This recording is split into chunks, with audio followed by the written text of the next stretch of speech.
नमस्कार दोस्तों। आज हम आपको एक बार फिर से बिना हाथ वाली लड़की एक परी कथा भाग 2 में आप लोगों ने सुना। वह लड़की अपनी बहू को बहुत प्यार करती थी तथा उसकी और उसके बेटे की जान बचाना चाहती थी। इसलिए उसने यह बात अपनी बहू को सुनाई। और दोस्तों, हमारी कहानी अच्छी लगे तो हमारे चैनल को जरूर सब्सक्राइब करिए। धन्यवाद। अब हम आपको आगे की कहानी सुनाता हूँ। लड़की को इस खत पर विश्वास नहीं हो रहा था। फिर भी वह राजमाता के कहे अनुसार अपने बच्चे को लेकर राजमहल से निकल गई। राजमाता ने उसके साथ किसी नौकर या नौकरानी को भी नहीं भेजा, ताकि कहीं उसके बेटे को पता न चल जाए कि उसने उन दोनों को भागने में मदद की है। चलते चलते जब वह लड़की थककर एक पेड़ के नीचे बैठ गई तो उसे ईश्वर की याद आई, क्योंकि अब वह ही उन दोनों का एकमात्र सहारा था। वह सच्चे दिल से ईश्वर की प्रार्थना करने लगी। जैसे ही उसने आंखें खोलीं, तो अपने सामने एक सफेद कपड़े पहने सुंदर सी स्त्री को देखकर हैरान रह गई। वह स्त्री बोली, तुम घबराओ नहीं बेटी, साथ में ही एक छोटा सा घर है, मैं तुम्हें वहीं ले चलती हूँ। उसने लड़की से उस बच्चे को अपनी गोद में ले लिया और उस छोटे से घर की ओर चल दी। जैसे ही वे तीनों उस घर के सामने पहुंची तो एक अधेड़ उम्र की औरत, जिसका चेहरा बहुत चमक रहा था, उस लड़की को पकड़कर घर के अंदर ले गई।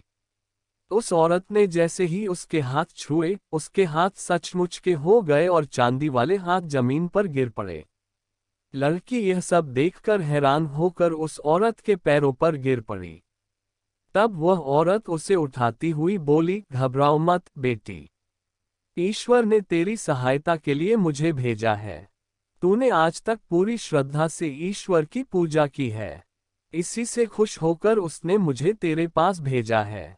अब तुझे कोई डैख नहीं होगा।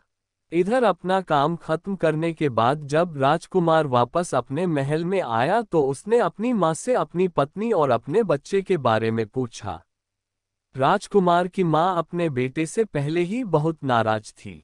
उसने भी उसे खूब खरी खोटी सुनाई, पर राजकुमार ने तो ऐसा कोई खत दूत को नहीं दिया था जिसमें उसने दोनों को मारने की बात लिखी हो।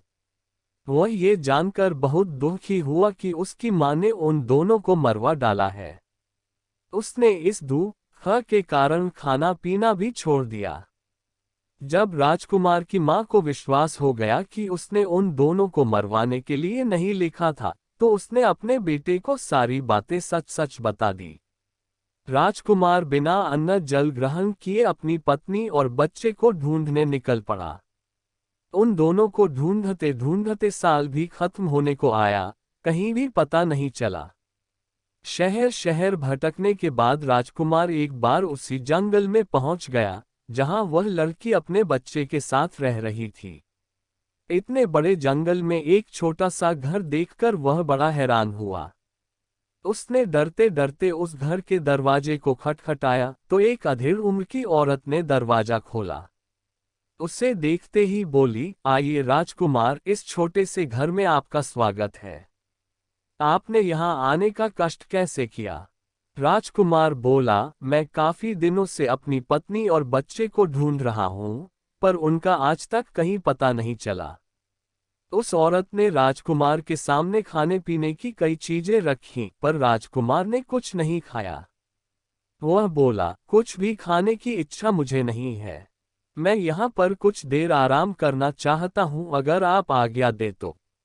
वह औरत बोली, क्यों नहीं राजकुमार, आप इसी बिस्तर पर आराम कीजिए। राजकुमार उस औरत की आज्ञा पाकर वहीं उसी बिस्तर पर आंखें बंद करके लेट गया। तभी उसे अंदर से कुछ बातें करने की आवाजें सुनाई दी।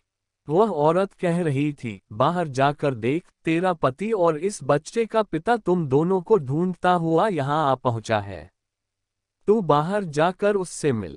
तभी उसे किसी के बाहर आने की आहट सुनाई दी। राजकुमार ने झट से अपनी आंखों पर हाथ रख लिया ताकि वह चुपके से उस औरत का चेहरा देख सके। उस लड़की ने धीरे से उस राजकुमार के पास आकर उसे पहचानने की कोशिश की, पर उसकी बढ़ी हुई दाढ़ी से वह उसे नहीं पहचान पाए। पर राजकुमार झट से अपनी पत्नी को पहचान गया। जब उसने उस लड़की के हाथों में बच्चे को देखा तो उसे लगा कि यह कोई और औरत होगी, क्योंकि उसकी पत्नी के हाथ तो सचमुच के नहीं, बल्कि चांदी के थे। वह बात की सच्चाई जानने के लिए एकदम उठकर बैठ गया। उसे नजदीक से देखकर उसकी पत्नी उसे पहचान गई और बोली, मैं आपकी अभागी पत्नी और यह आपका अभागा बेटा है। राजकुमार को उस औरत की बात पर विश्वास नहीं हो रहा था कि यह सचमुच के हाथों वाली औरत उसकी पत्नी है। तभी वही अधेड़ उम्र की औरत चांदी के 2 हाथ लिए तेजी से बाहर आई। वह उन दोनों हाथों को राजा के सामने रखती हुई बोली, ईश्वर ने इसकी पूजा और भक्ति से खुश होकर इसे इसके असली हाथ वापस कर दिए हैं। यही आपकी पत्नी है। राजकुमार यह सुनकर खुशी से उछल पड़ा। उसने उस स्त्री तथा ईश्वर को धन्यवाद दिया और अपने बेटे एवं अपनी पत्नी को लेकर अपने महल में वापस आया, जहां पर राजमाता ने बड़ी धूमधाम से सबका स्वागत किया। अंत में शैतान को उस लड़की का पीछा छोड़ना पड़ा। दोस्तों, हमारे चैनल पर ऐसी ही कहानियां सुनने के लिए हमारे YouTube channel story world Hindi को जरूर सब्सक्राइब करिए। धन्यवाद।